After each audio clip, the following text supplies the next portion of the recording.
Hi, I'm Elly. Today I'm going to read you a story. Dawn's Hiccup. Are you ready? Yeah! Dawn enters a competition. She will sing on television.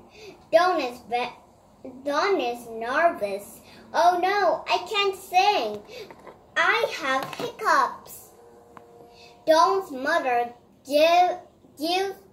gives her a scare.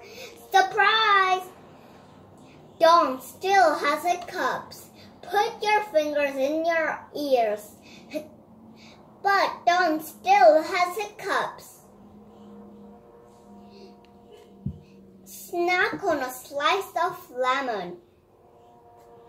But Dawn still has hiccups. A nurse gave Dawn a glass of water. Drink it upside down. Dawn's hiccups go. She's happy. She combs her hair. The music plays. She sings her song. It's beautiful. The crowd shouts and cheers. Done.